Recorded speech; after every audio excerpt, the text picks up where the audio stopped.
Hey everybody, Rose Matter here, and welcome to another edition of Rose Rambles.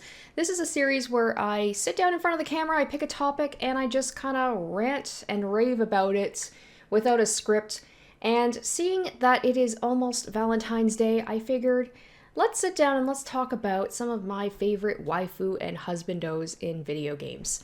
So I did a video sort of like this a couple of years ago, except I focused more on just male characters.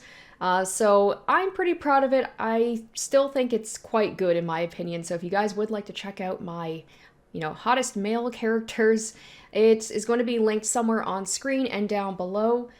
There will be some repeats from that list, but I am also doing some new entries, plus I'm adding some women to the list. So before we get started here, really quick, there are some characters that if you guys have watched some of my playthroughs of certain video games, I've gushed about certain characters. I love them, and I would definitely love to be friends with them, but I'm going to be leaving them off this list simply because they're too young. And I know the whole waifu husbando thing, it's all in good fun, but it still feels a little wrong given that I'm in my 30s.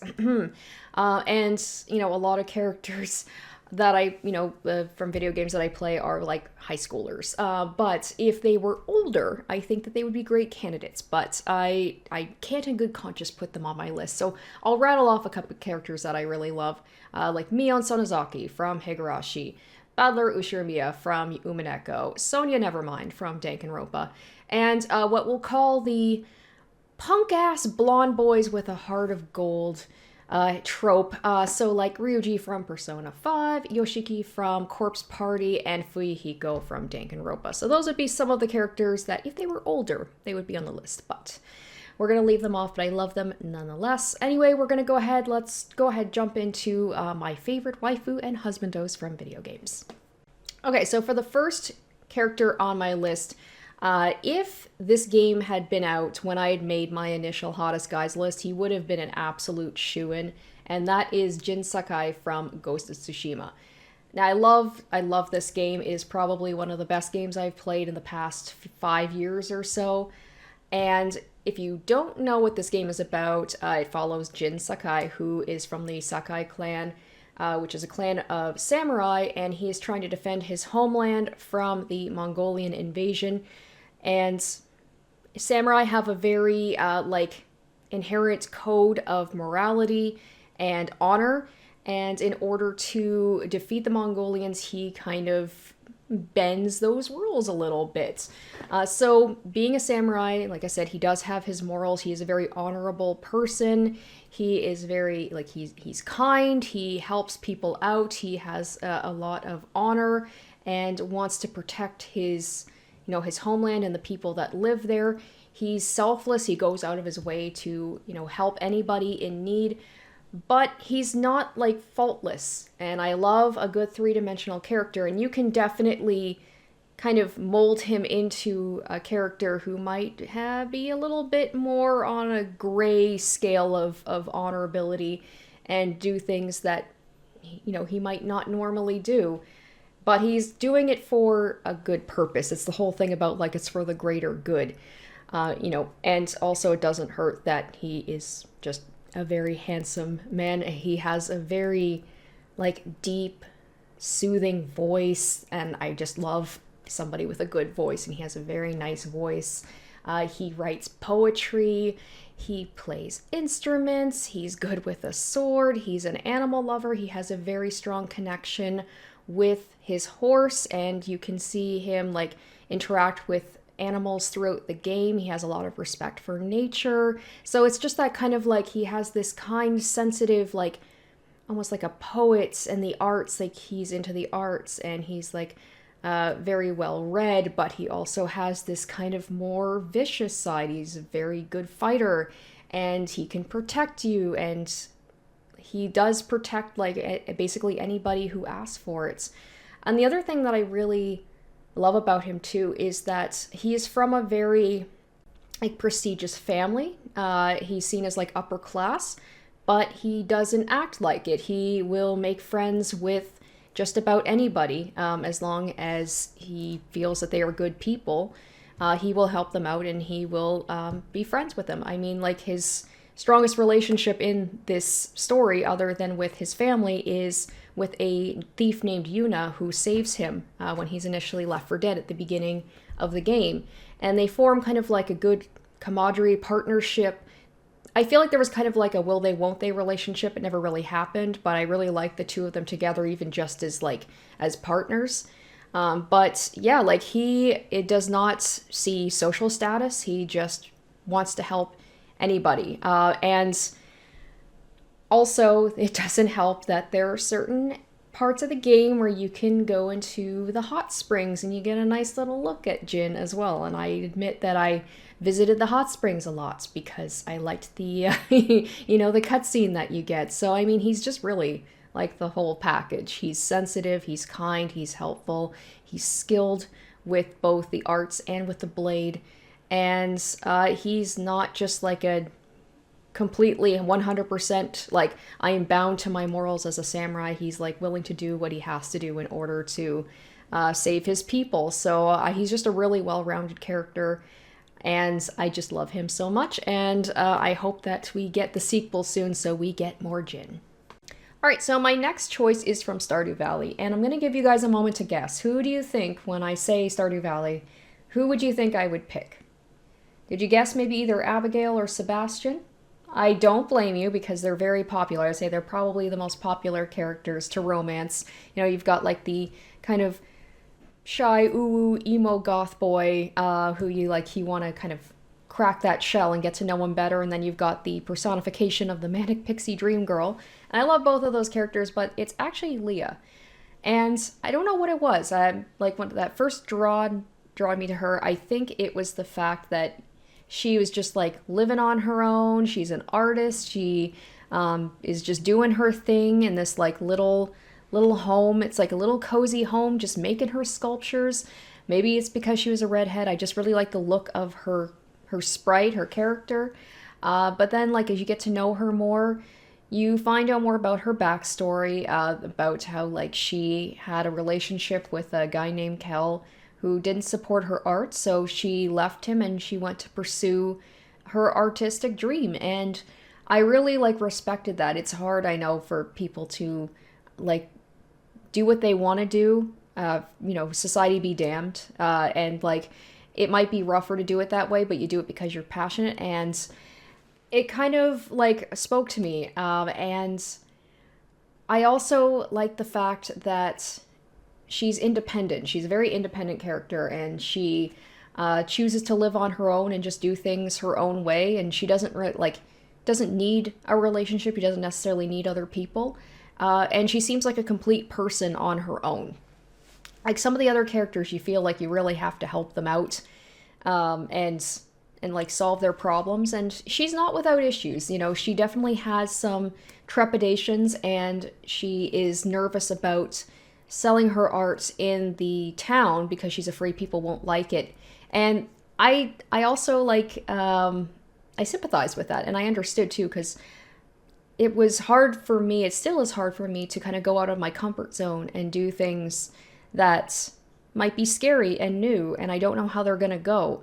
So I like the fact that she still has the insecurities about like, well, what if people don't like it? And I don't know, she's just like a creative, nice, kind, mature person, and it doesn't hurt that it's really easy to romance her because you can basically just like forage things and give her like driftwood and just random stuff that you find around the world, and she's quite happy with that. So she's very low maintenance at the same time. So I don't know, it's just like she's not as flashy as some of the other characters. I could just put the like insert the Marge Simpson with the potato. Like I just think she's neat, you know. So you guys may have some opinions about that. If you've played Stardew Valley, you can feel free to leave them in the comments, who your favorites are. But I don't know, something about Leah, I really like her, and she is my Stardew Valley waifu.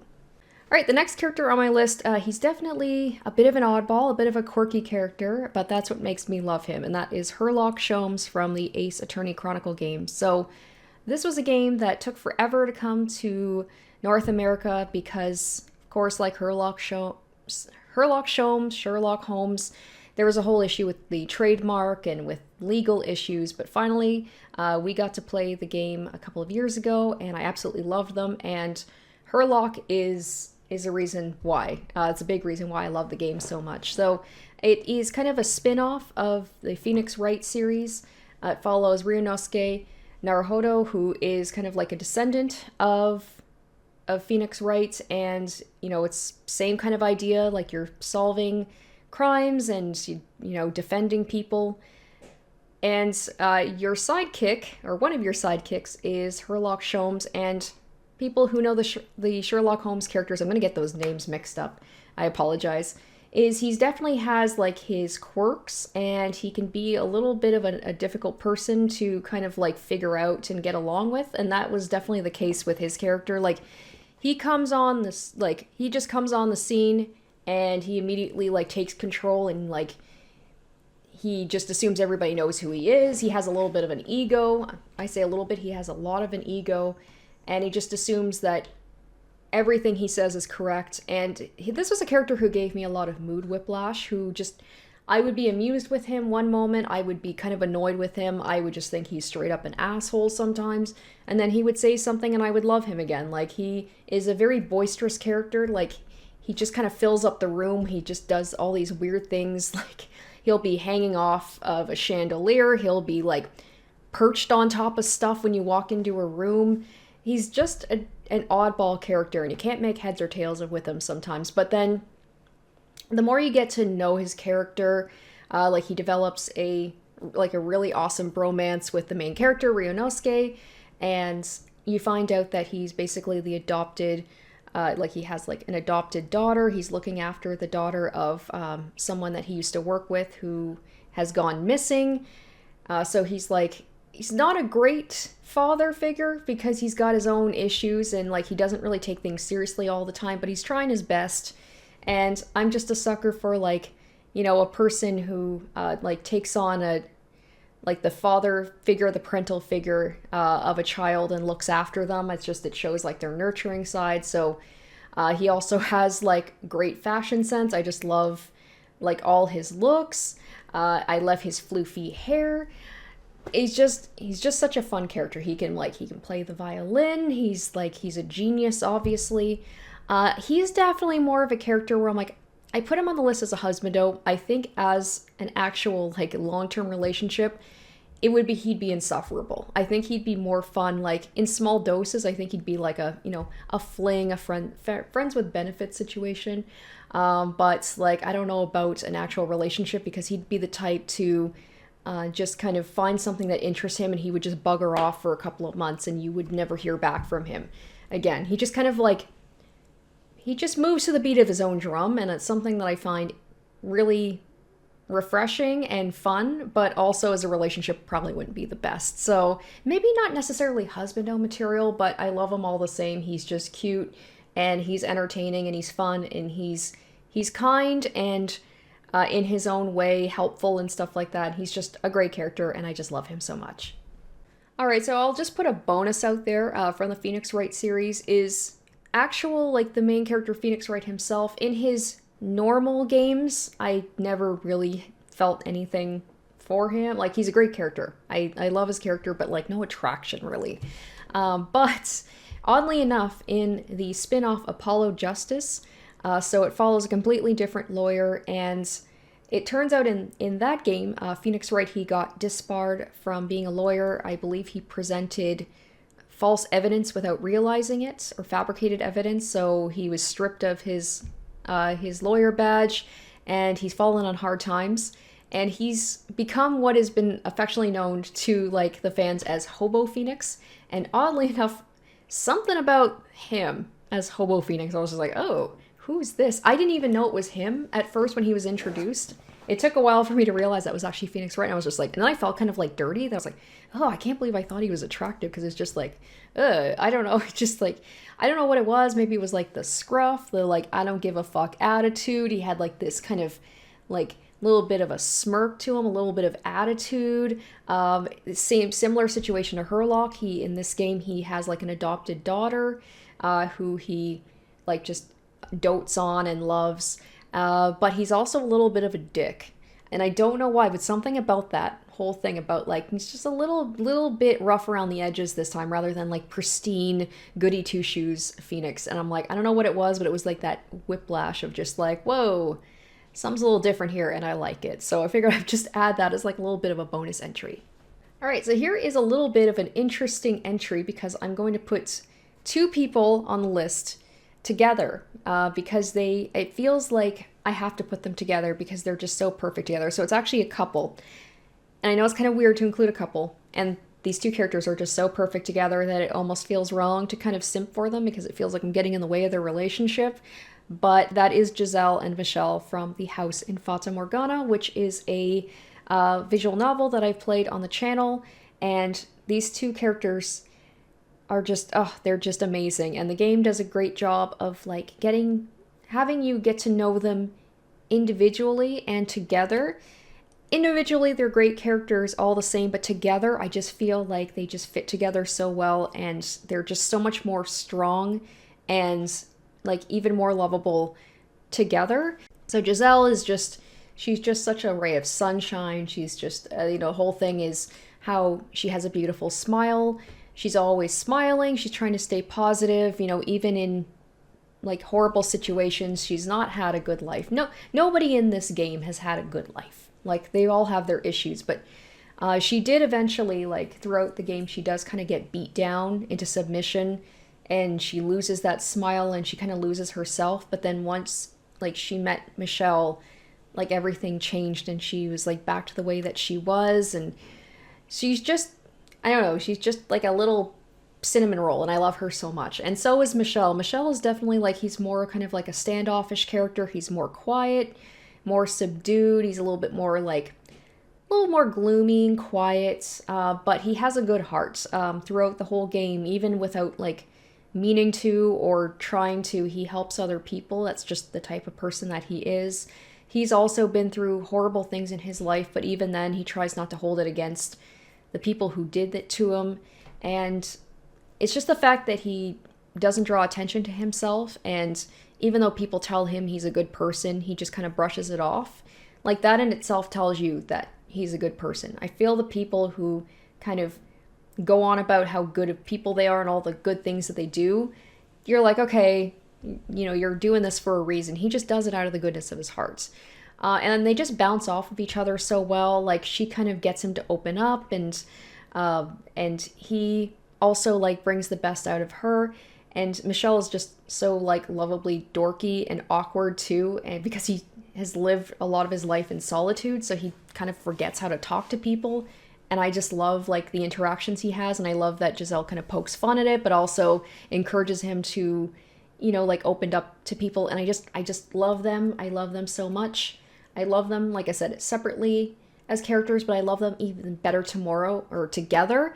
And I feel like they're the kind of couple that, like, you just want to go hang out and just play board games with and just snuggle with. And I love them so much. And some other people have mentioned these two as waifus and husbandos as well, so I'm not alone in this. All right, now we have an umaneko choice here. Like I said before at the very beginning, I wasn't going to include younger characters, and I know Adler, he's 18, so he's not like super, super young, but like I said, I'm in my 30s. He still feels like a little baby to me, but I still think he's an amazing character. Like I said, give him a few years. Primo husbando material. Like, he's intelligent, he's in touch with his emotions, he's got strong bonds with people, he's loyal, he's from a prestigious family, so he's got money, he's just total package, but a little young for me. So I'm going to say instead from umaneko, my choice is Willard Wright. He looks a little bit like Badler too, but like he's older, so it doesn't feel as weird. He might not be a real person for all I know. I still don't know what to make of him because I haven't finished umaneko yet. I'm still in the process of reading it, so I don't know too much about him. So I'm going kind of on surface level here. So, I mean, like, the things that I need to know about him are all I need to put him on the list. I mean, he's hot. He's got great fashion sense. He's good with a sword. He's got unshakable morals. He is, he loves mysteries, and he fights for other people. he talks about like the heart of mysteries. It's like it's not about the like who done it, but the why done it. He tries to see why people are the way that they are. So like he tries to give people the benefit of the doubt on stuff. He loves cats too. He loves cats, and he also protects people. And I'm just like, what more do you need for that? So I don't have a lot of like more information about him because he's kind of a mysterious character, and that in itself is kind of attractive in its own right, is the fact that he is mysterious. You don't know too much about him. And he also has a just gorgeous, like, deep voice as well. And like I said, I'm a sucker for a nice voice. So Willard Wright from Umaneko, he is just... Ugh. Next character on my list is from Red Dead Redemption 2, and your thought may be Arthur Morgan, because I put him as an honorable mention in my hottest guys list. But the thing is, because it was a guys list, I was restricted. So it's not going to be him. It's actually, I'm focusing on someone else who... I love Arthur, don't get me wrong, he's an amazing character, but I was like, I feel like we have to shine the light on someone else. And my second favorite character from that game is Sadie Adler. And if I could describe her in one word, it's just badass. Like, she is such a cool character. And she's like that strong female character, but she's more than that. She hasn't just been kind of plopped into the game as like, okay, we've got like all of our men, and then we've got like, oh, this really tough chick as well.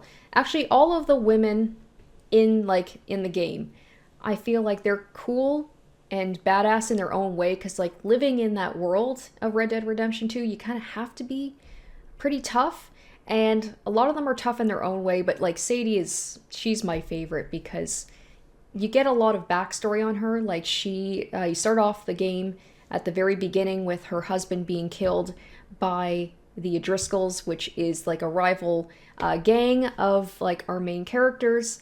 So Sadie is hell-bent on revenge for her husband's murder, so she joins up with the group, and you don't get to know too much about her off the bat. She just kind of hangs around camp. You can talk to her a little bit, but eventually she will start going on missions with you, and you get to learn more about her as a character. She's just fiery. She's determined. You don't want to mess with her. Like she can hold her own for sure. And the more that you kind of like get to know her, she's just a very loyal character, and she kind of shows a little bit of her vulnerabilities. She becomes very close with Arthur, but I like the fact that they didn't just kind of stick the two of them together. They have like a really strong friendship, and they work well together, and I like the fact that they didn't go that way, and I feel like as a friendship it's even stronger, and they respect each other a lot. And like, I've talked about voices. I love her voice. Her voice is just, it's gravelly, it's rough, because she's lived a rough life, and you can like hear it in her voice, but it's just like, it's just so cool. She's just so cool. I could just like rant and rave about how cool she was.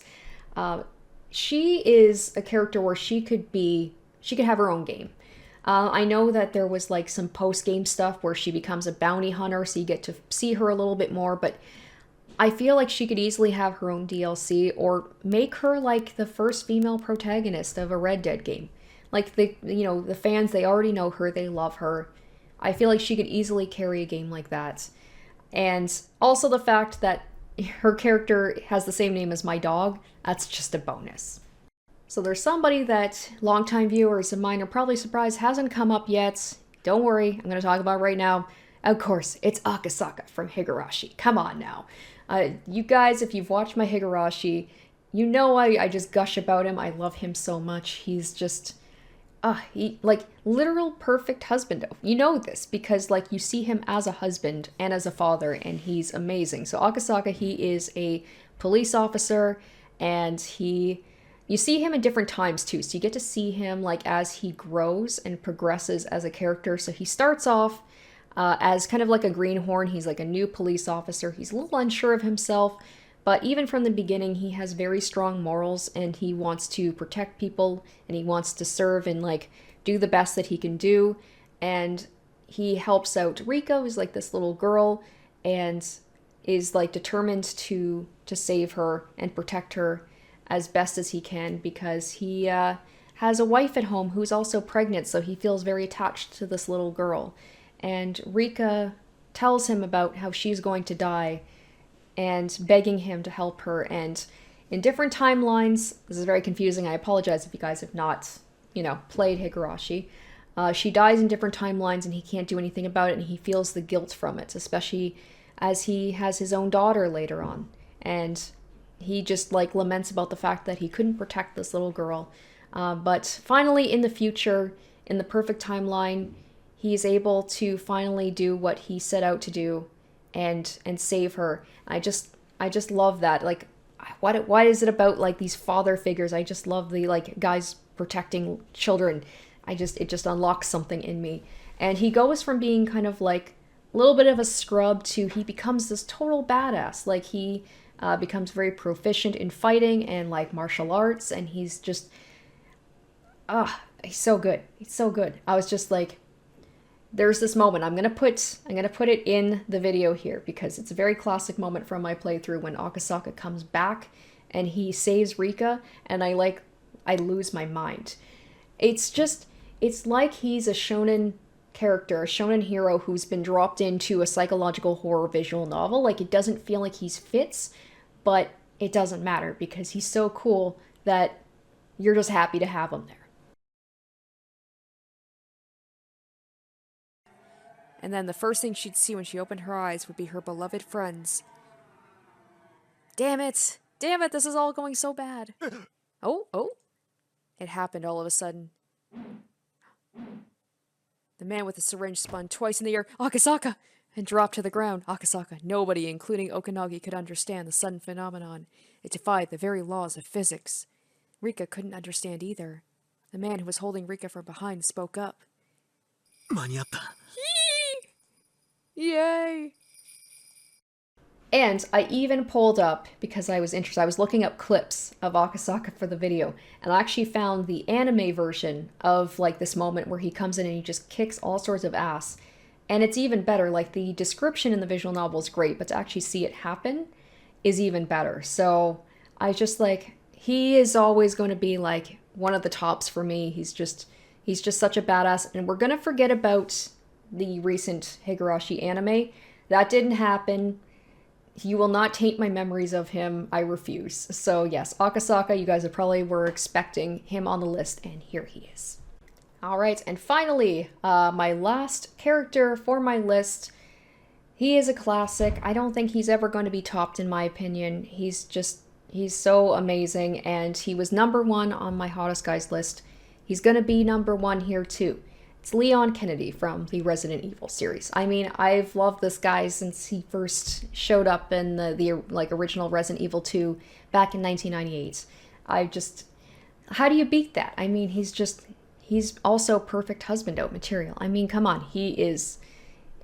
What is it about the cops, right? It's just there was Akasaka and now there's Leon. When they say F the police, I don't think that's quite what they meant, but that's the way I'm taking it, apparently. But anyway, I mean, he starts off similar with Akasaka. He starts off as a rookie cop. He doesn't quite know what he's doing, but he's trying his best. He wants to protect people. He wants to be helpful. He is just a kind person. And sometimes it doesn't work out well for him, but he tries to help out as many people as he can. And then you see him progress throughout the games, and he just becomes a total badass. He gets to the point where he's literally working for the president. So I just love to see that transition. But through it all, he does kind of becomes a little rougher on the edges, but he still has that innate goodness in him. And I also love the fact that they let him be a little goofy and kind of silly at times. The primo example of that is Resident Evil 4, who, it's my favorite iteration of Leon. I love RE4 Leon. He's just he's so weird. I just love it. He's been dropped into, he's kind of like a comedic action character who's been dropped into a horror game. It's just he's spouting off one-liners, he's just doing impossible things, he's just roundhouse kicking zombies in the face. It's just so weird, and I appreciate what they're doing with the remakes. They're making him kind of more of a more realistic character. So I'm curious about with Resident Evil 4 remake, which I will definitely be playing, and I'm very excited for it. I'm just wondering if they're going to take that goofiness away, and I kind of hope they don't, because Like, I just love that so much. They probably will, but I just, oh, his looks too, like in the remakes. Oh, he looks so good. He looked great in like the older games, but like, oh, I love this look of Leon. So yeah, for me, if you want to hear me talk more about him, watch that video, but he's tops for me. I think he always will be, and I'm super excited for the Resident Evil 4 remake, mostly because I love the game itself, but I'm also just excited to see this new version of Leon and what they do with him. Right, so that's going to do it for my choices, but we have a bonus section here. So I posted on my community page a little while ago asking you guys who your favorites waifu and husbandos from video games were, and I've got some great choices here, so we're going to go ahead and read some of them.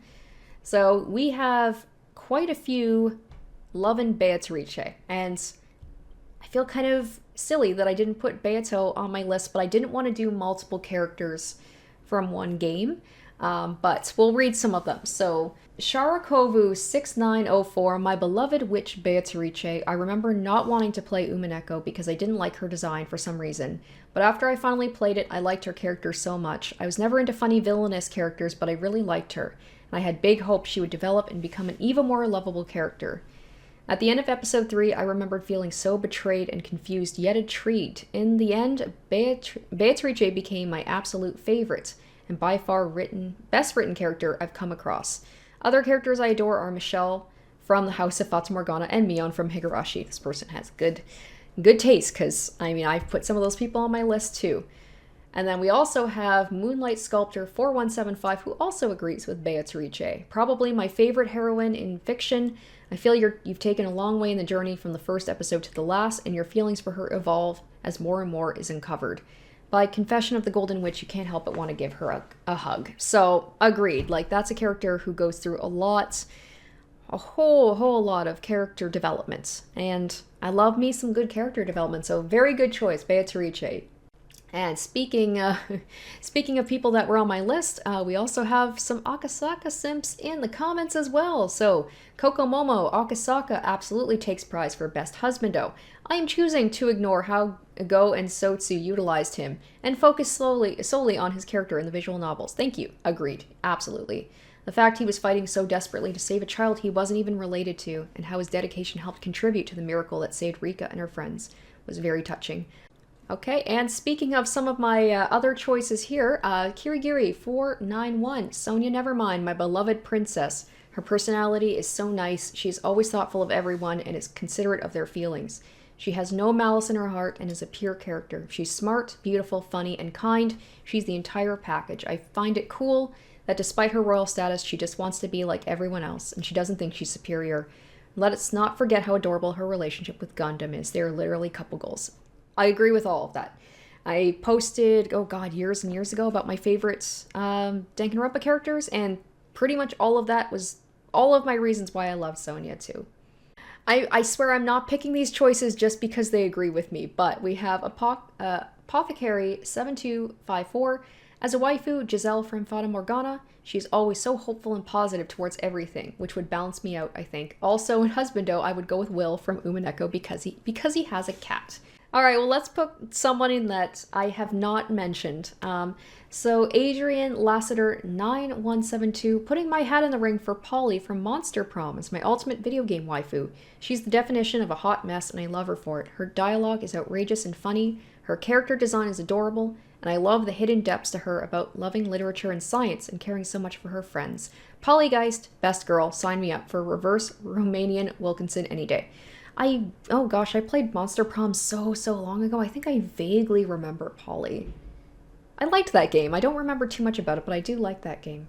Alright, Icognito, you should probably include Miyoko Sone from You, Me, and Her in your list, or she's gonna be pissed at you again. Okay, so we're gonna go ahead and I'm gonna, like, amend my rule about no teenagers just for Miyuki, because I don't want to die.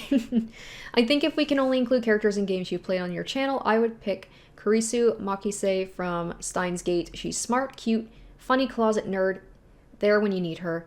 Kurisu is a well-written tsundere who's not obnoxious and who has great chemistry with Okabe. Alright, so we have B-Girl Nozomi.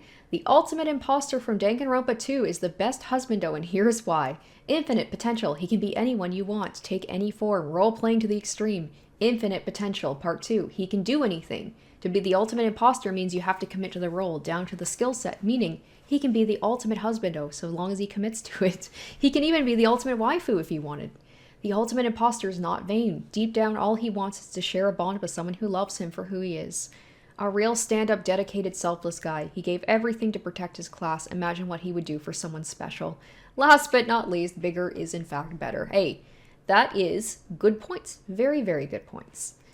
Okay, we have MC Maestro says, Rosa Usharamiya, pretty, stunning appearance, fierce and passionate personality. I love her and will forever continue to. Controversial choice for me, at least. I am not a Rosa fan, but I respect it. Alright guys, so that is going to do it for this video. This was a lot of fun, a little bit something different from my usual videos, and I just had a blast with it. So I hope you liked it. What did you think of my choices? Was there anybody you think I may have missed? Of course, we have a lot of people who have already told me their waifus and husbandos in my community page, but if you didn't get a chance to, or you just didn't see it and you'd like to let me know, please leave them down below. I would love to read who you guys love, and maybe there was someone that I missed that I didn't even think about. So thank you guys for watching this episode of Rose Rambles. If you have any suggestions for maybe topics that you'd like to see me do for another Rose Rambles, you can also leave those in the comments. But yeah, thank you guys for watching, and I will catch you in the next one. Until then, bye. Special shoutouts to my top tier patrons: Kiori Makoto, SM, Revealing Storm, Tequila Mockingbird, Asborn Kennedy, Harry Gazif, iCognito, Jared Fan, Joel Ustman, and Zoran Ether.